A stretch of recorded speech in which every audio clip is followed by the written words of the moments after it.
So folks, Marvel Snap got some big news today, and I think it's going to be good news as well. There are both 16 new cards on the way to the game, which is kind of crazy, and also a new way to earn cards that I think is going to relieve a lot of the bad feelings people have right now about the collection track and how random it can feel when you're getting this random assortment of cards that don't really play well together or don't help you complete a deck.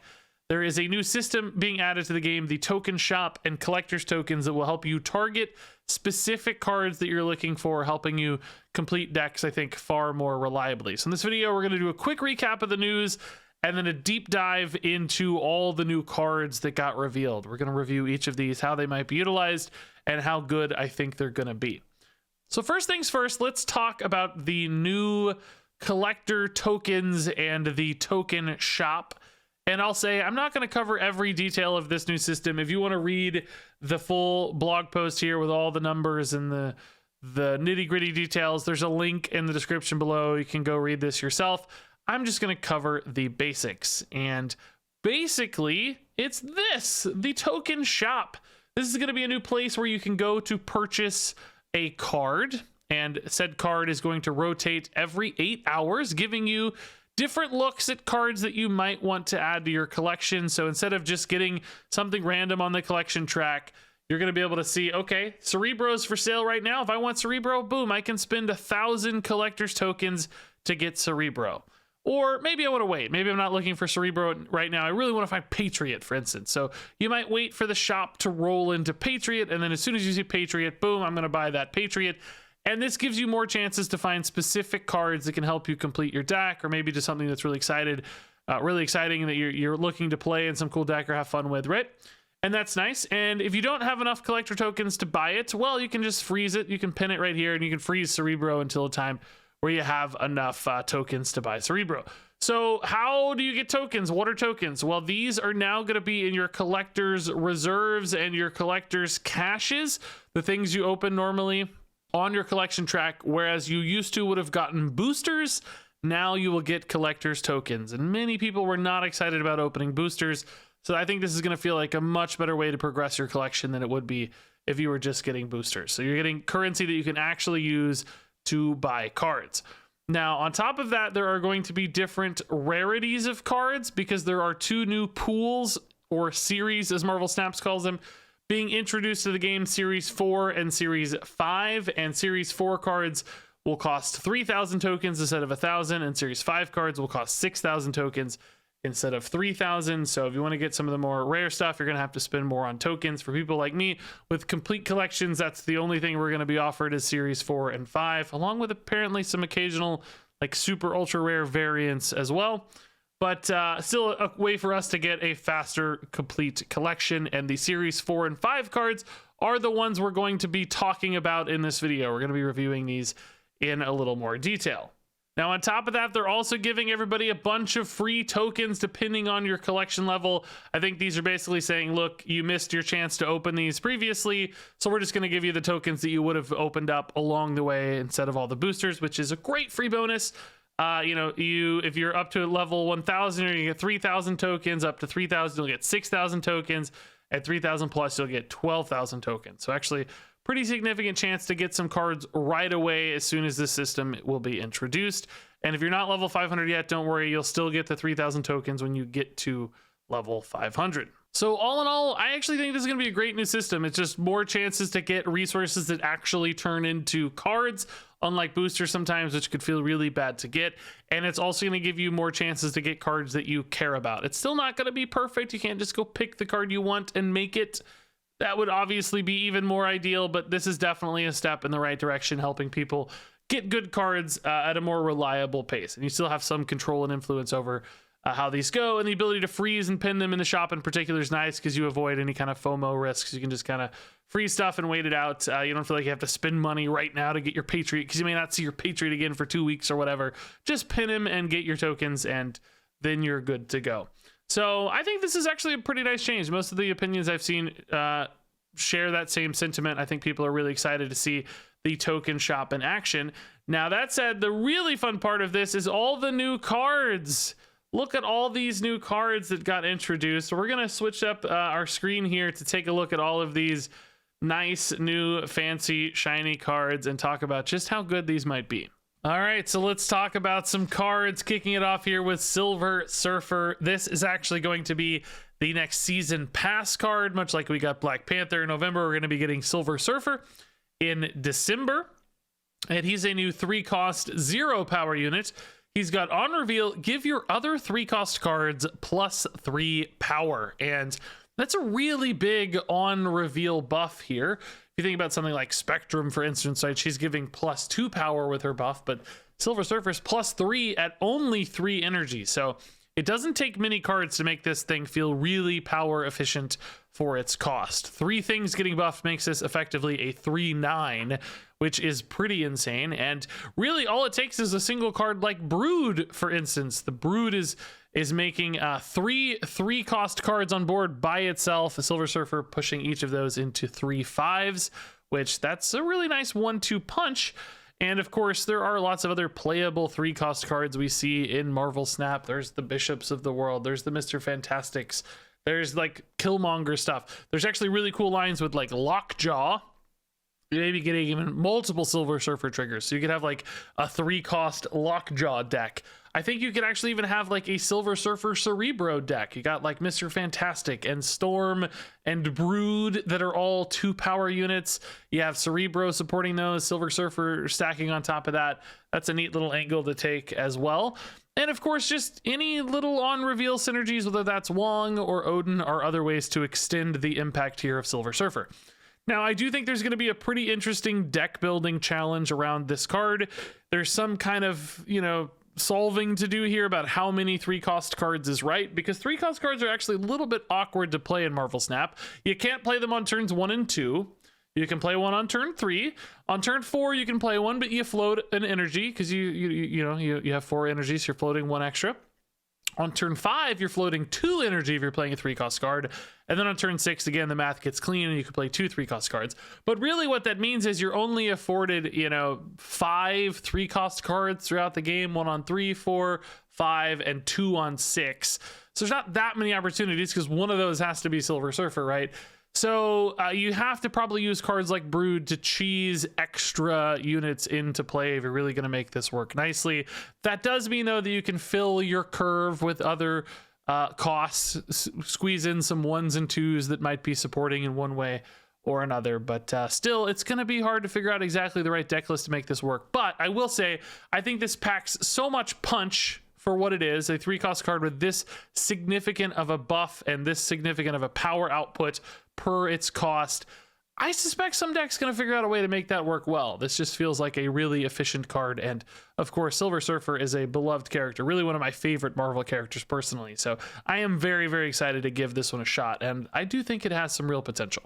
So now let's move over to the Pool 5 cards. These are going to be the most expensive via collector tokens. And a couple of these are familiar because Galactus and Thanos have both been in the game. You can like randomly generate them off of locations and such, but were so far uncollectible. But now Galactus will be collectible, which is going to be fun to try to build a deck to support this because he is a 6-cost 3-power unit. And he reads, on reveal, if this is your only card here, destroy all other locations. So you can have a big finisher here where somehow if your opponent hasn't played anything at this location or they've had less than 3 power in a given spot, you can dump Galactus and hope to snipe the win by completely destroying the other 2 locations. And I think there are a couple ways to support that game plan, a couple ways that might allow you to sneak out a win with the Galactus. Perhaps number 1 is using the Goblin cards. You could send over a Green Goblin and then a Hobgoblin, putting your opponent at -11 power in the target location, and then drop your Galactus, and you have a net 14 advantage, and you have to hope that they see the goblins there and they go, oh, I'm going to give up that location. There's no way I'm going to win that, so I'm not going to add any additional power there.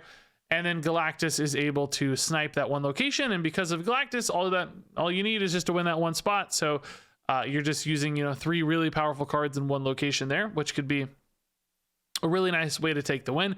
You could also potentially use something like Wave to discount Galactus, playing him a little early, maybe using that in a spot that your opponent has already locked up a few like smaller power units. They don't have a lot of space left, or maybe even if they've already totally filled a location really early, less likely but possible.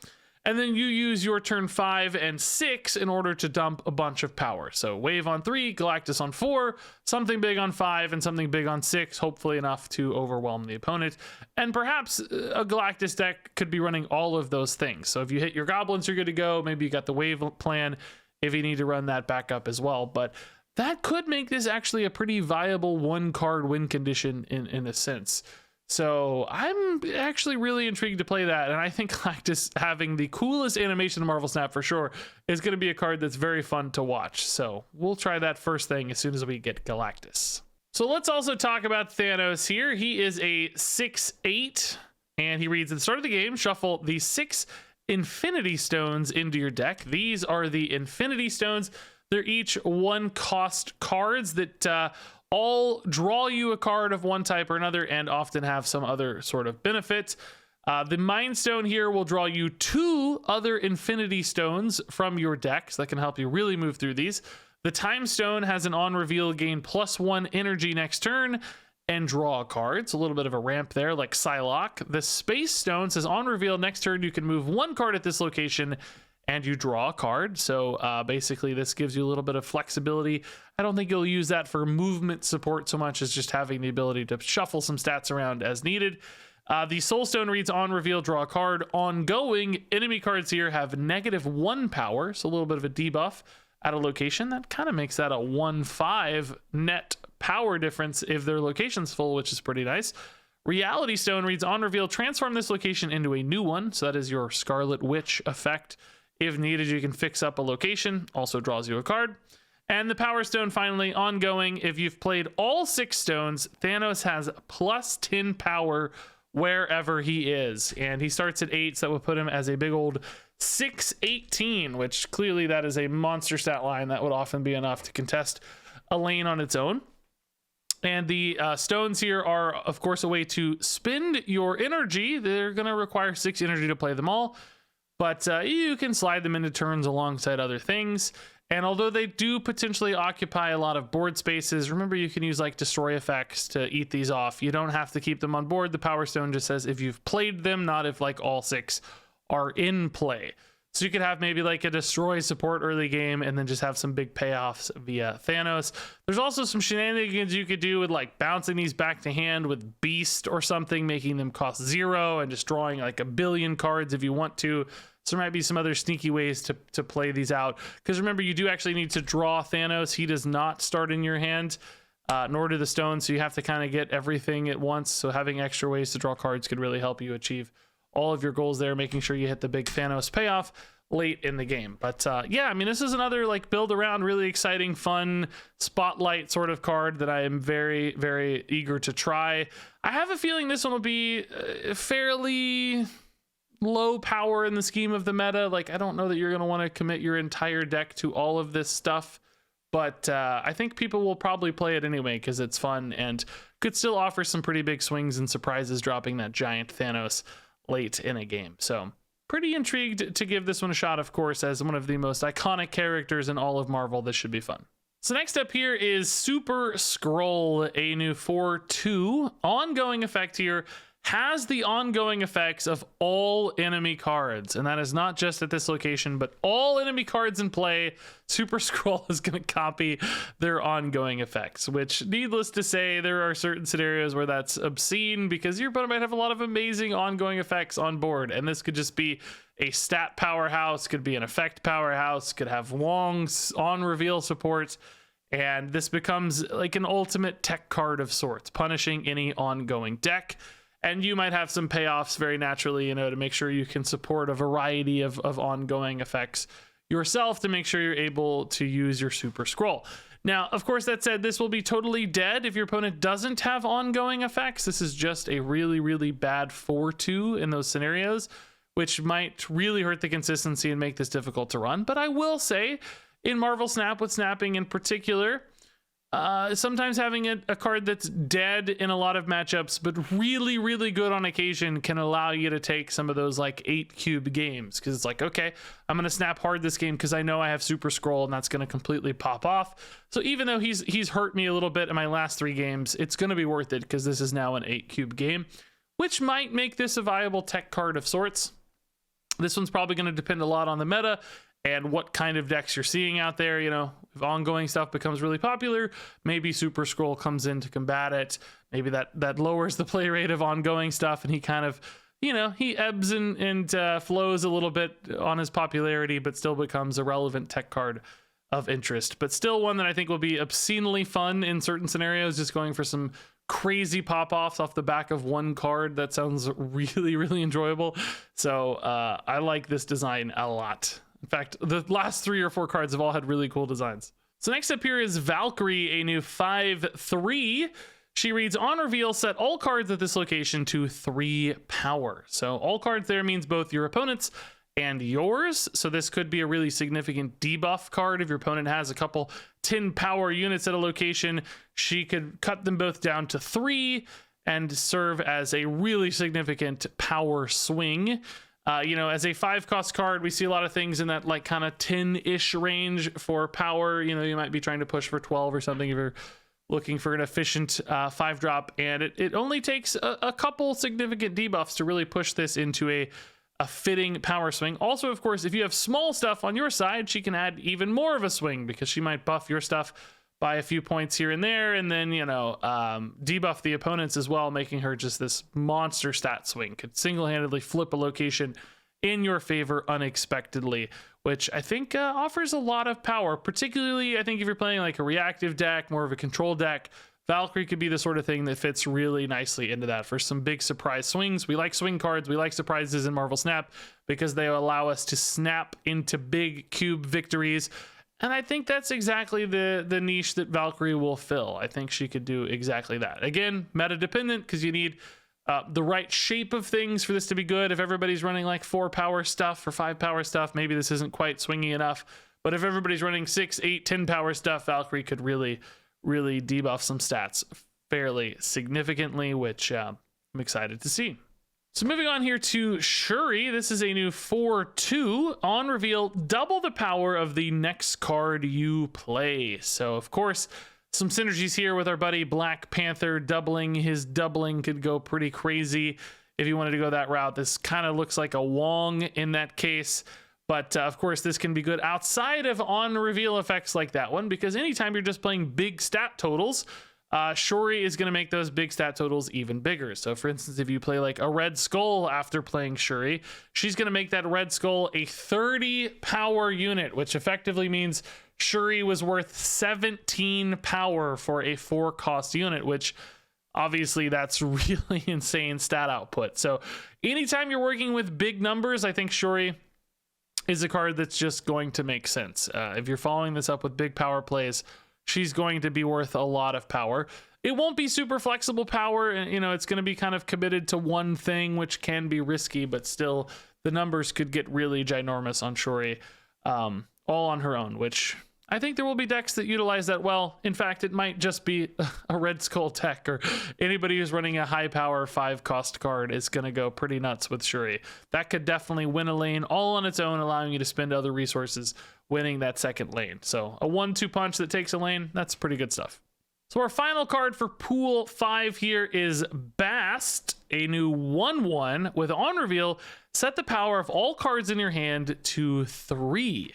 So an interesting hand buff here, which I guess could be a hand debuff as well, depending on the shape of your deck. You obviously wouldn't want to have some really high power stuff in hand if this then ruins by turning it to 3. But if you have a lot of small stuff in your hand, this could certainly pump the stats up rather nicely. And it doesn't take much to make Bast a really high power efficient 1-cost card, because most ones are, you know, 1/2, 1/3 often at best.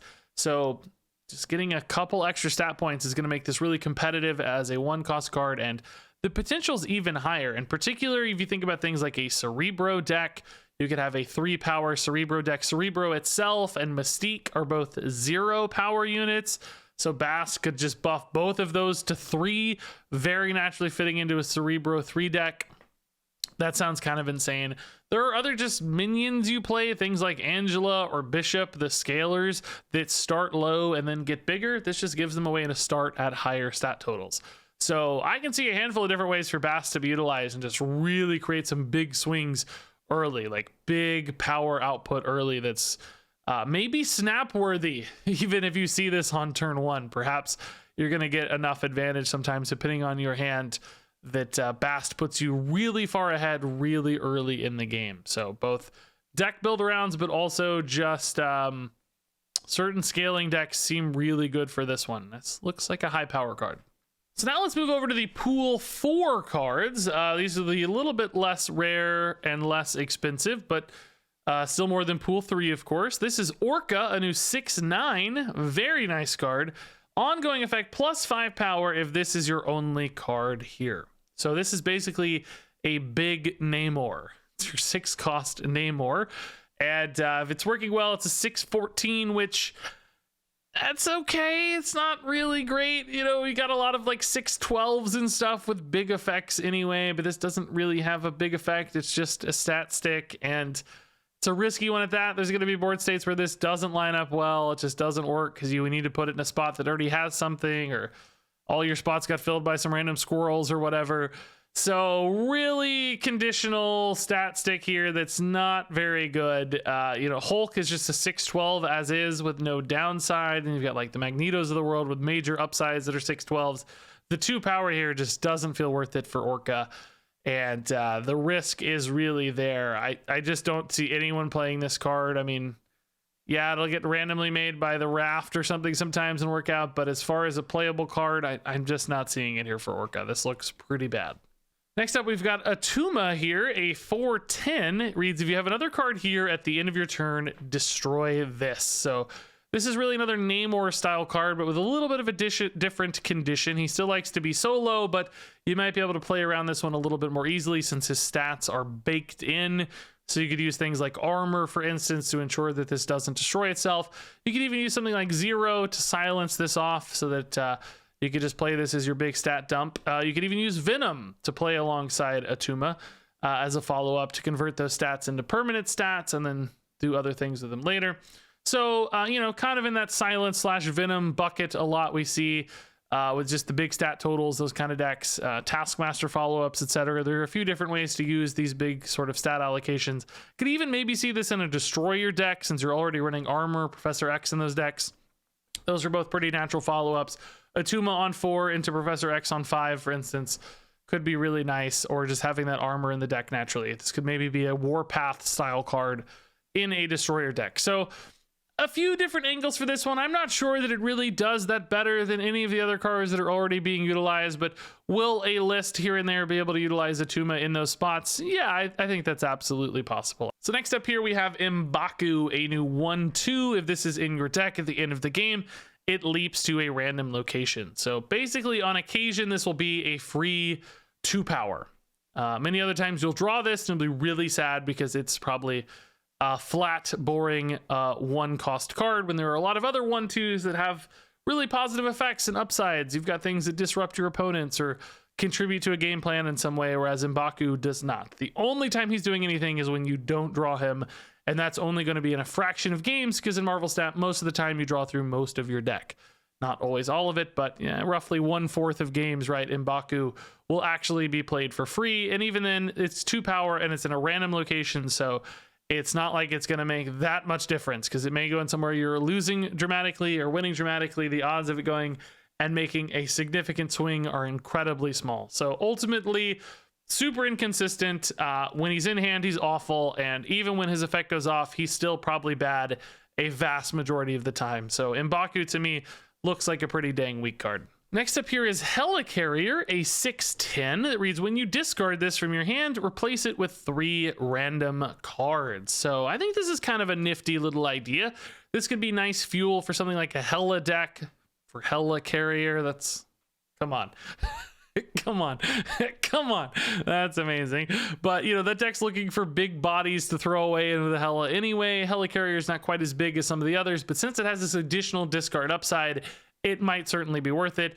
That's just more bodies to both ensure that you keep your Hela if you have to risk discarding her and say a non-invisible woman Hela deck, or if you're just looking to get extra stuff to throw into your Morbius, if you just need more things to discard, Helicarrier can provide those. Even on occasion, of course, it might help you fill in your curve or something. It might give you a Hela on occasion if you didn't draw yours, right? So there are some upsides on getting these extra minions in hand, both to enable the deck's game plan via discard, but also sometimes just to have stuff to play in case you missed your curve or found something sneaky good to slot into a turn. So I wouldn't be shocked if there were some discard decks that ran Helicarrier for sure. And if you don't discard it, a 6/10's not amazing, but it's not the absolute end of the world if you have to play this either. So moving on to Agent Coulson here, a 3/4. This has an on reveal at a random 4-cost and 5-cost card to your hand.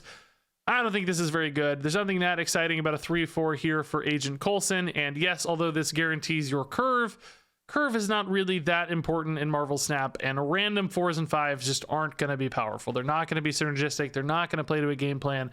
Just having the right numbers at the right time is not good enough to win games a vast majority of the time. You need things that are delivering a game plan, delivering towards a win condition, and random 4s and 5s aren't really going to do that. Of course, we have some hand-sized cards in Marvel Snap, things like Devil Dinosaur that care about having a lot of cards in hand. Yes, Coulson can be synergistic there, but I still think there are other better ways to do that and not spending 3 energy on a really mediocre card just to get some extra stuff in hand. That doesn't feel worth it to me. So outside of some like future distant cards we haven't heard of that are going to like benefit on generated cards somehow, I just don't really see Agent Coulson being any good. Speaking of that, we have Maria Hill here, a 2/3, another one of these shield cards. These all kind of have the same theme. Even Nick Fury is the same. On reveal here, add a random 1-cost card to your hand. And same story, running a 2/3 just to get a random 1 is not going to be worth it. Random ones can be bad and risky in some cases, frankly, like, oh, great, I got a blade. Now I got to discard one of my other great cards. This is not adding more stuff to hand than other options like Sentinel or something if you're looking for a full hand sort of deck. The fact that it's a 1-cost, I mean, yeah, Kazar, I guess there are cards that care about it being 1-cost, but then you got to run this 2/3, which doesn't feel very good. So where does this card live? Why does it live there? Who cares about it? What synergies does it play for? I can't answer any of those questions, so this to me looks pretty weak. So next up here is Absorbing Man, a new 4/3. On reveal, the last card you played has an on reveal ability. This card copies it. And yeah, that's pretty nice. That's like a mystique for on reveal cards. I think some deck will eventually care about that. It is noteworthy that this is conditional. You have to play it after that card and right after that card. So could be awkward. Some decks may not really be able to tolerate that inconsistency. They might just need cards that work on curve all the time. But if there's sufficient amount of 3-cost things that are a natural fit for Absorbing Man, then sure, yeah, I think it could work nicely. Or if there's some kind of combo where you may be playing this on turn 6 with like a 2-cost card or something, who knows, like a Hazmat or whatever, sure, that's another reason to run Absorbing Man. So I don't think he'll be like a staple in every on reveal deck or anything. There will be those that can't afford the inconsistency, but there will be plenty, I'm sure, that are able to use this to great effect. Moving on here to Luke Cage, a new 2/1. He has an ongoing effect. Your cards can't have their power reduced. So a couple interesting applications here. Number one, there are, of course, locations that reduce your card's power. If you're worried about those, Luke Cage can prevent that from happening, which actually could be like a weird kind of protection in something like a Cerebro deck. We've run into this a few times playing Cerebro earlier today, where it's like, oh man, these locations are really screwing with me. Luke Cage could definitely help protect that if you're willing to run a card that maybe doesn't directly support your Cerebro but indirectly support it. On top of that, there's stuff like you could use this with a Hazmat, where you are planning to debuff a bunch with Hazmats and you want to protect your cards from the Hazmat but still make sure that your opponents are getting debuffed. This actually, for 4 mana with Hazmat, could create some pretty big stat swings, particularly if you have like a Wong in there doubling the on reveals. That could be a pretty nifty sort of effect. And of course, this could just be a tech card against things like Spider-Woman or Scorpion that perhaps are otherwise reducing your stats, causing you some headaches. Luke Cage might be able to be tossed in. Now, all that said, I don't know that most decks are going to really be able to afford the slot for Luke Cage on what I would say is a pretty unreliable kind of tech defense card. I think if this is going to get played, it's probably specifically in some kind of hazmat build that's a combo. I don't think anybody else will make room for this one, but that does actually sound pretty fun, doing a Luke Cage hazmat sort of thing. Next up is Titania, a 1/5, reads, when any card is played at this location, this card switches sides. So this one's pretty crazy. If you play this early in the game, you and your opponent could basically bounce this back and forth and try to have some mind games to see who ends up with Titania at the end of the game, depending on like who plays cards when, and kind of bluffing like, oh, are they gonna play a card this turn? I don't know. That final turn in particular could be pretty mind gamesy about who ends up with Titania. But also, of course, there are ways to kind of control this. For instance, if your opponent already has a full location, or you expect them to going into the final turn, then you can play this and it can't swap sides of the locations already full. So it might be a nice way to just get a really efficient 1/5. And certainly 5 power for 1 cost is really, really efficient. So depending on the kind of deck you are, if you have a big final turn, this could help you really push some additional stats there.